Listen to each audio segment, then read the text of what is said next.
Hey everyone, welcome to the second episode of The Legacy Holders. And in this episode, the topic of discussion is the legacy keepers, our children, right? This is my youngest. She is number 4 of my legacy keepers. I have 3 biological, and then I have a bonus son who did a short mini clip introduction to the legacy keepers. So, I have 2 oldest, 25, 24, and then Nevaeh, who's 15. And from here, this is kind of an insight on how we as legacy holders are parenting. Like, do our children understand the work that we are putting into leaving our legacy behind and what we're instilling in them to continue on? So with that said, Nevaeh has no clue what I'm going to ask her. I have no clue what her answers are going to be back to me or her questions, but it's going to give me an insight as a parent, how I'm doing.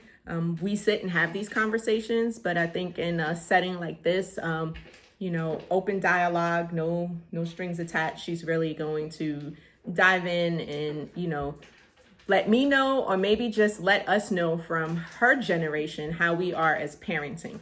So I'll kind of let Nevaeh introduce herself a little bit, and then we'll dive into some questions. Hi, I'm Nevaeh. I'm the youngest of 4, including me.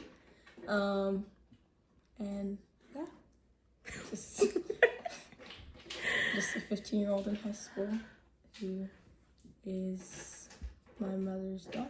So okay, so with that said, Nevaeh, so you kind of heard myself, Aunt Rossi, Mr. Hari talking about our podcast and the concept of bringing back the village. Do you understand what we mean when we say the village? Yeah, you mean the people in your life that help you to push through and guide you through life, like grandparents, your friends, your godfathers, your godmothers, your aunts, just your family and close friends who make you. Okay. So I know you probably hear stories of myself and your dad and, every other adult you might encounter where we talk about our village in the past. Can you give us an example? Like, what does your village consist of? Maybe I should say that. In your perspective, what do you think your village consists of? I think my village, it's changed over time a lot. My village it's big, but I feel like it's always changing the definition of what a village could be and what it could mean sometimes. I feel like my village is mostly you're like the main house, the mayor of the village.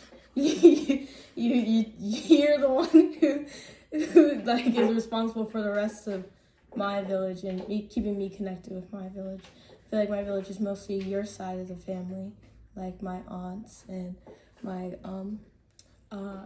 cousins, and I feel like I don't have a lot of village from my father's side. However, I do have the people I am close to on my father's side, like my cousin technically, and my 2 cousins technically, and it's not a lot, but it's strong enough to keep me the person I am now. So yeah.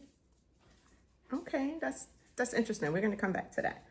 So when you hear me call you my legacy keeper, what do you think that means? I think you mean I'm your posterity, the youth that you gave to keep on giving to, like, oh my gosh, to add to like the family and the bloodline, who keeps all your ideas and your thoughts and like everything that you gave to me. I am like the holder of that, and I use that to the next generation that I give out to the family as well. So. Okay, so I guess I'm doing something good a little bit.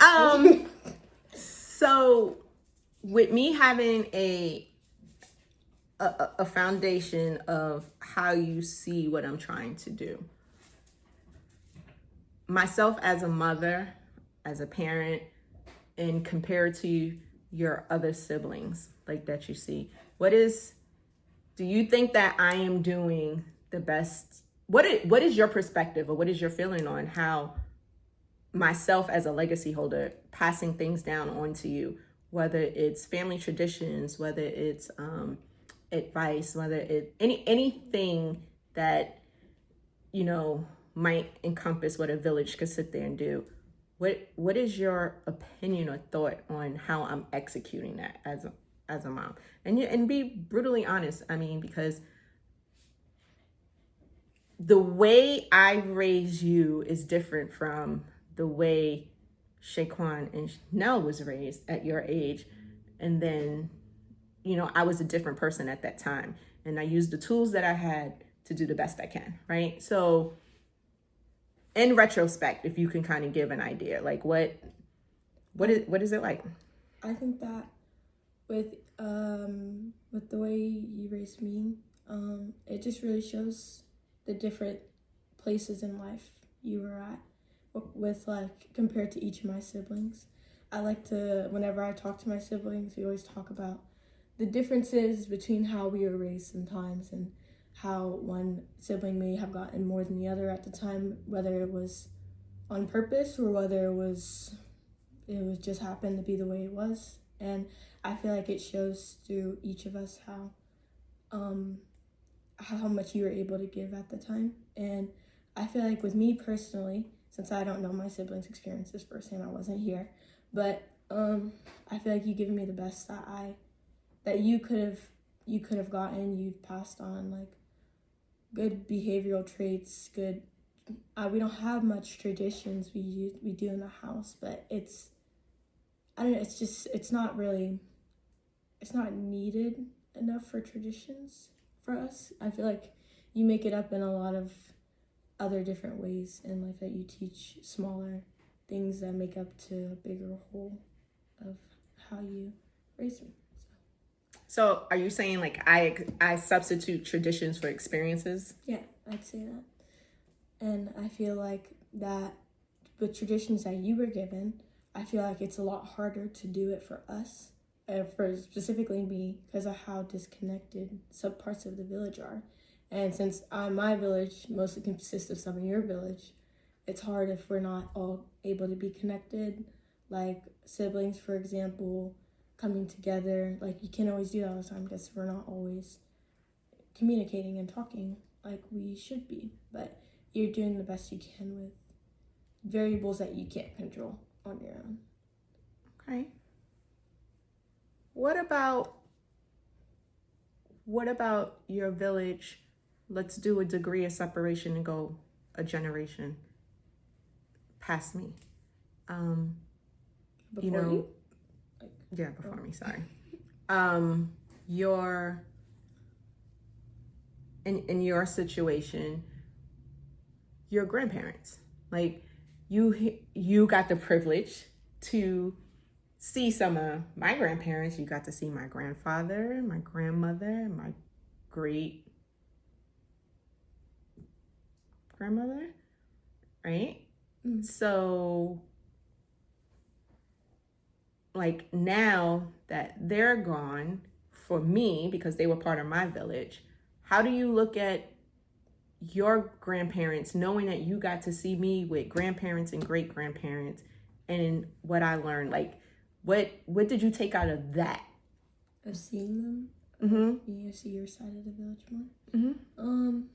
I'd say like, I just take away like the fact that it's honestly like a miracle in a way that I was able to see them. And like it makes me personally feel like I shouldn't take my own grandparents for granted.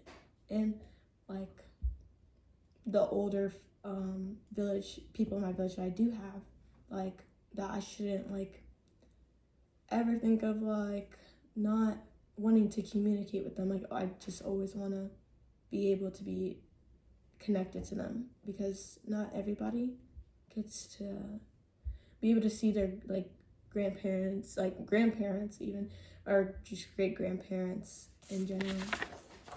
And it just makes me feel really grateful for that. So, yeah.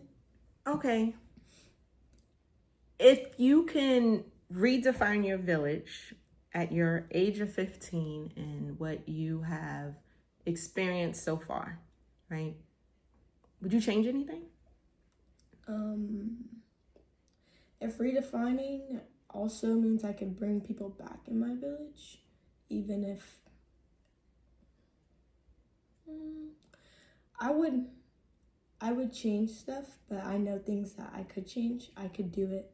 It's not like I can't do it myself, but it's stuff that like I feel as though, like people I feel like I couldn't bring back, like I wouldn't be able to. So I would redefine my village, but I asked that question because your response lets us know as holders you are feeling like you're missing something. So what is it in that village that you would redefine and try to bring back? What is it that you're missing? Who is it that you're missing? And why, would you bring that back? Like, what is it as you're moving along in life and growing?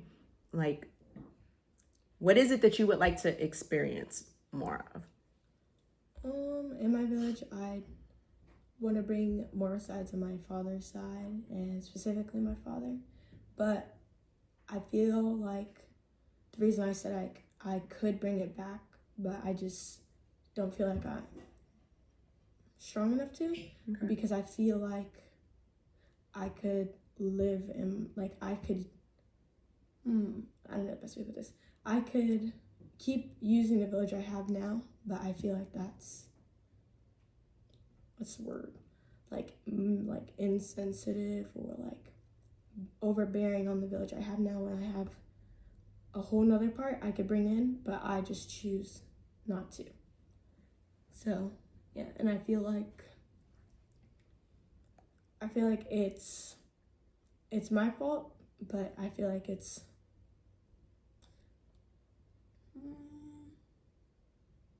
I don't know the best way to put this.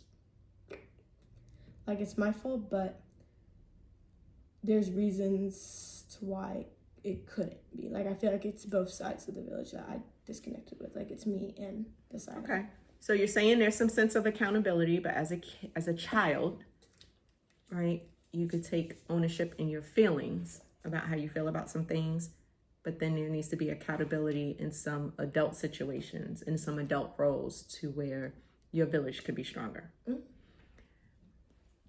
So that's from the one perspective and the one side. How does that portray to myself, who's the pivotal point in your village, to address those concerns, those feelings, or those issues? One, I always say that, respect your elders. You can always communicate your feelings respectfully. They're your feelings, and people can agree to disagree, right?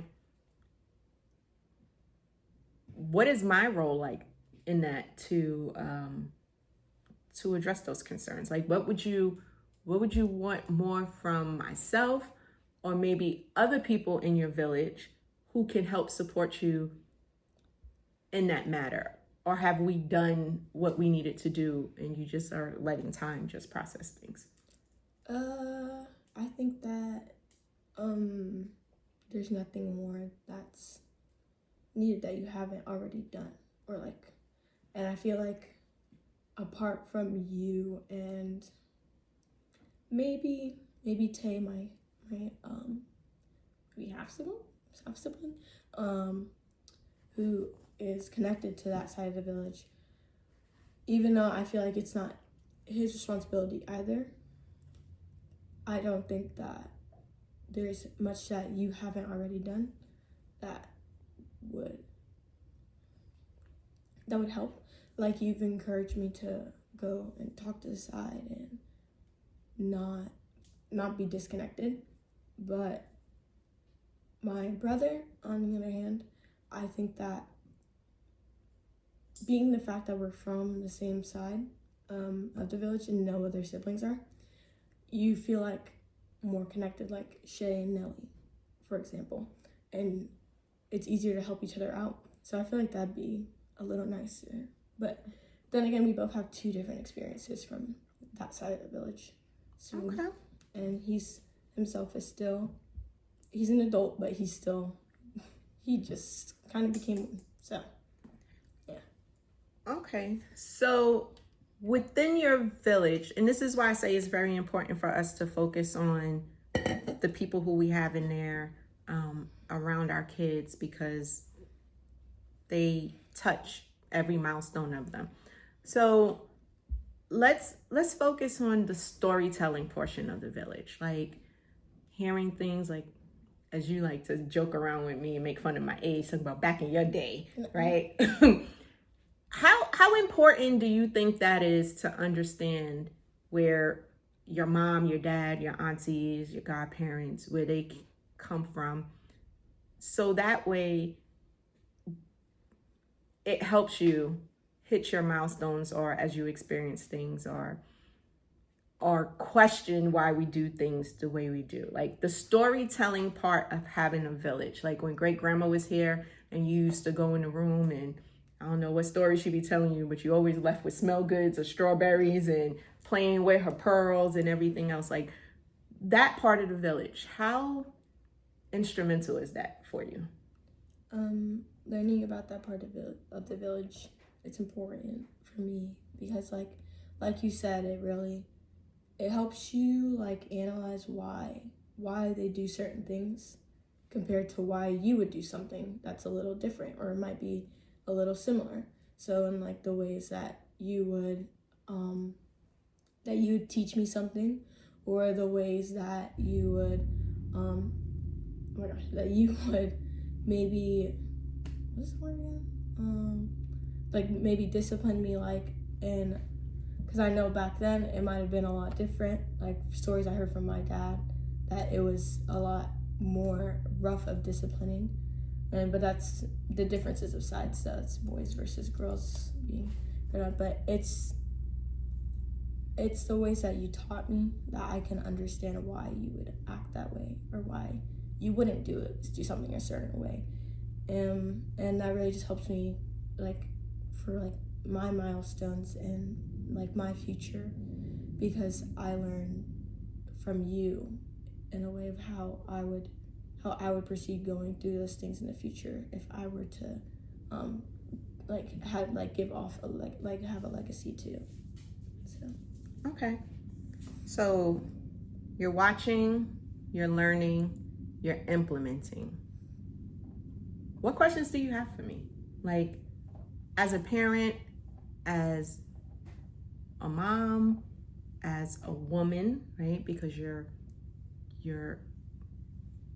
entering the foundation of womanhood and stuff like that. Like what questions or concerns that you have where you feel like, as your legacy holder, I need to do or should do better in order for you to keep what we're building going? Like, what is it that you would need from me or want from me? You could be selfish. It doesn't, and selfishness is okay as long as you're expressing the fact that this is a bona fide need for you and it's probably only beneficial for you, but you need me to execute in order for you to do better, because it's a good selfishness.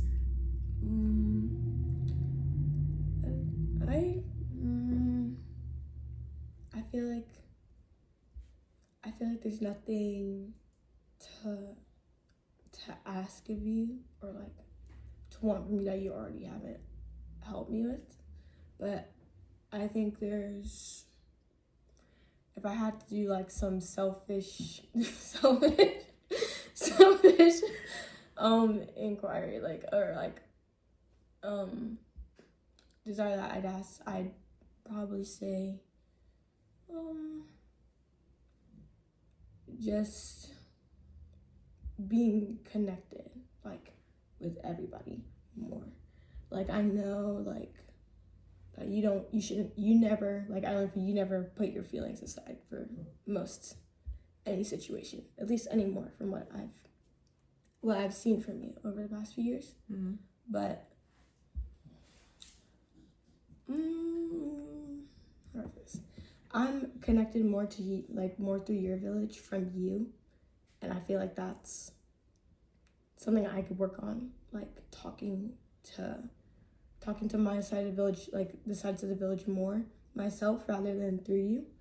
But through parts of the village that you lose, I also lose. So you will want more from me, not to cut off or not even say disconnect, right, from some parts of my village, because that lineage cuts off.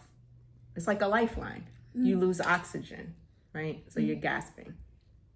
Does it put you in a place where you feel uncomfortable to?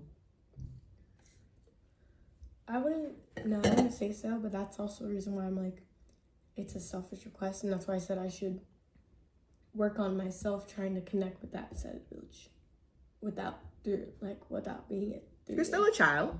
You're still a child, and as your mom, as the holder of making sure that these things pass down, I can't speak and say I want to focus on family, but I don't do a good job of making sure the family is staying connected because I cut oxygen off on one string, right? And now here we are suffocating. So I can say on my part, I can work on that because that's something that you need in order to keep our legacy going, right? So what I'm leaving behind when I'm not here anymore, right?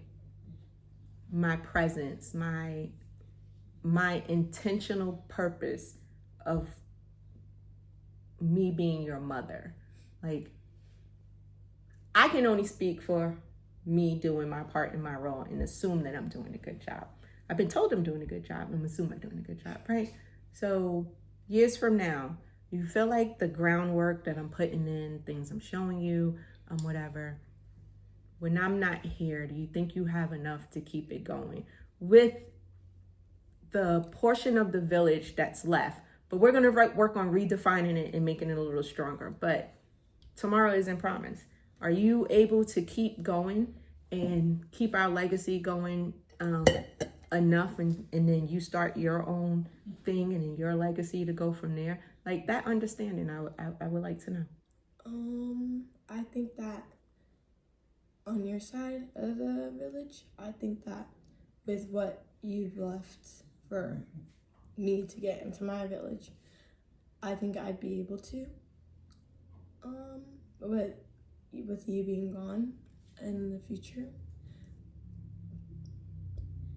and like, do you want me to say like the aspects of like, are you asking me what the aspects are of what you'd leave for me? Like, I want you to know. And... No, it's up to you how deep you want to get into it. I want to know the toolbox that I left, that I'm leaving for you. Is it enough for you to sit there and build something sturdy enough to where you could keep moving on? That's an understanding of being a legacy holder, right? And to express more what we mean as legacy holders, initially when I titled the podcast The Legacy Holders, it was more meant for moms. Most of the time, more single moms. The moms who are the legacy holders on the podcast, we are single mothers raising the kids. And we're left holding the bag of the legacy for our family and then the legacy of the father.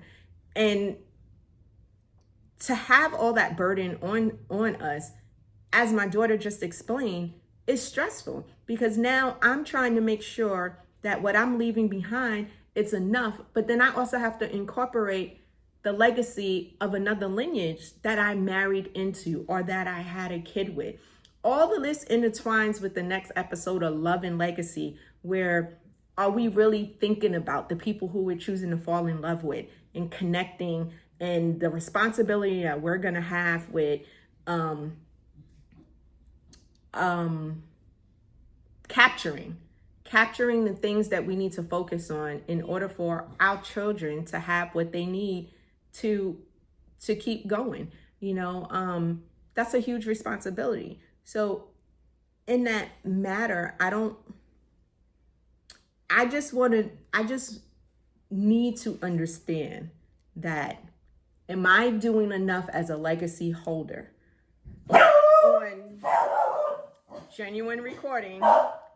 Ginger, am I doing enough as a legacy holder to make sure you have a good balance of what your maternal parent and then your father, your paternal parent, holds? Like, do you need more? And basically from what you're saying is, in this retrospect, me being a legacy holder, I got to hold a little more weight. So that way you can get your dad's portion of it going and get that family going. You're saying that you need to be nurtured more. But as a kid, you only have the capability to do so much, right? We, as the legacy holders, need to make sure we keep you in mind, and in retrospect of, we got to bring them in.